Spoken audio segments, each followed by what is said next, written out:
এ জাদুর প্রতিযোগিতা হয়েছিল মিশরের আলেকজান্দ্রিয়া শহরে।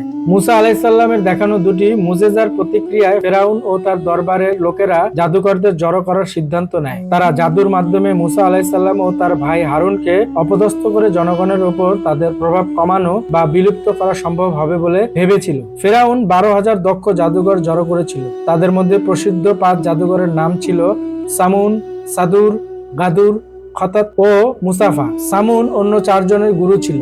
সেখানে স্থানীয় অধিবাসীরা, ফেরাউনের সভাসদ ও সেনা সামন্তরা উপস্থিত ছিল। ফেরাউন নিজে একটি মঞ্চে বসে এই দৃশ্য দেখছিল। জাদুকররা হযরত মুসা নবীকে অলৌকিক বিষয় প্রদর্শনের প্রতিযোগিতা তার পক্ষ থেকে শুরু করার আহ্বান জানালে তিনি সবিনয়ে তাদেরকে জাদুর কসরত আগে দেখাতে বলেন। তারা মাটিতে দণ্ড ও দড়ি রেখে সম্মোহনী জাদুর বিদ্যার প্রয়োগ শুরু করে। ফলে উপস্থিত জনতার মনে হলো যে প্রাণহীন দণ্ড ও রশিগুলো হঠাৎ করে সাপের মতো নড়েচড়ে এগিয়ে আসছে। তাপ ও আলোর প্রভাবেই এমনটি হতো। ফেরাউন ও তার সাঙ্গপাঙ্গদের মুখে এ সময় ছিল বিজয়ের হাসি। এ অবস্থায় আল্লাহর নির্দেশে হযরত মুসা আলাইহিসসালাম তার লাঠি নিক্ষেপ করলে সেটা এক বিশাল অজগরে পরিণত হয় এবং তা জাদুকরদের জাদুবিদ্যার সব কলকাঠি গিলে ফেলে। ফলে পরিস্থিতি ও পরিবেশ পাল্টে যায়। অনেকেই ভয়ে বেহুশ হয়ে পড়ে। ফেরাউন ও তার সাঙ্গপাঙ্গরা এমন অপ্রত্যাশিত দৃশ্য দেখে আতঙ্কিত হয়ে পড়ে এবং ক্ষমতা হারানোর প্রমাদ গুনতে থাকে। আরো গুরুত্বপূর্ণ ঘটনা হলো, এই প্রকাশ্যে অলৌকিক কাণ্ড দেখে জাদুকররা বুঝতে পারে যে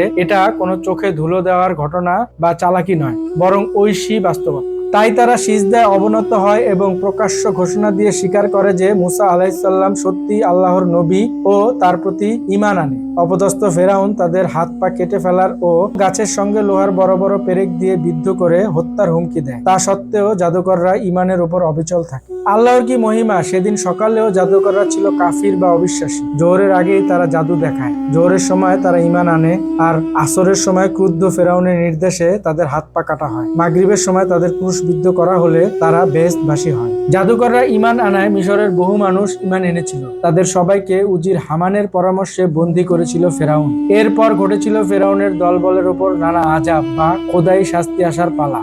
বনি ইসরায়েলের বন্দীদের মুক্ত করে হযরত মুসা আলাইহিসসালাম তাদের নিজের সঙ্গে নিয়ে যায়। এ সময় ফেরাউন তাদের ধাওয়া করতে গিয়ে দলবল সহ সাগরে ডুবে মারা যায়। প্রবল পরাক্রান্ত ফেরাউনের পরাজয় ও সাগরে ডুবে মারা থেকে স্পষ্ট, জালিম ও তাগুতি শাসকরা শেষ পর্যন্ত অত্যন্ত অপদস্থ হয়ে ক্ষমতা হারায়। ফেরাউন 400 বছর বেঁচে ছিল। সে কখনো রোগাক্রান্ত হয়নি। তার খাবার ছিল বড় জাতের কিশমিশ। ফেরাউন প্রতিরক্ষা প্রাচীর বেষ্টিত দুর্গ শহরে থাকত। সে একটি বাঘ তার কাছে রাখত। কিন্তু মুসা নবীর আগমনের পর ওই বাঘ ভয়ে পালিয়ে যায়। হযরত মুসা আলাইহিসসালাম ফেরাউনের শহরের যেই দরজাতেই পৌঁছাতেন সেই দরজাগুলোই আপনা আপনি খুলে যেত। ফেরাউনের প্রাসাদের দরজায় পৌঁছলে প্রহরীরা তাকে ঢুকতে না দিয়ে বলতো, আল্লাহ আর কাউকে পাননি, তোমাকেই রাসূল করে পাঠিয়েছেন। একথা শুনে রুষ্ট হয়ে তিনি তার লাঠি দিয়ে ওই দরজায় আঘাত করলে তা খুলে যায় এবং ফেরাউনের দরবার পর্যন্ত সব দরজা এভাবেই খুলতে খুলতে তিনি ফেরাউনের কাছে পৌঁছে তাকে নিজের রিসালাতের কথা জানান। ফেরাউন প্রমাণ দেখতে চাইলে তার লাঠি বিশাল এক অজগর হয়ে যায় ও তা ফেরাউনের দিকে মুখ খুলে এগিয়ে যেতে থাকে। এছাড়াও ফেরাউন তার সদর দরজায় আগুন জ্বলতে দেখে। এই দৃশ্য দেখে সে ও তার পরিষদরা ভয়ে ছুটছিল। ফলে বহু মানুষ পায়ের নিচে পিষ্ট হয়ে মারা যায়। ফেরাউন এ অবস্থায় আল্লাহর দোহাই দিয়ে ওই লাঠি তুলে নিতে বলে। মুসা আলাইহিসসালাম তা তুলে নেওয়া মাত্রই আবার তা লাঠি হয়ে যায়।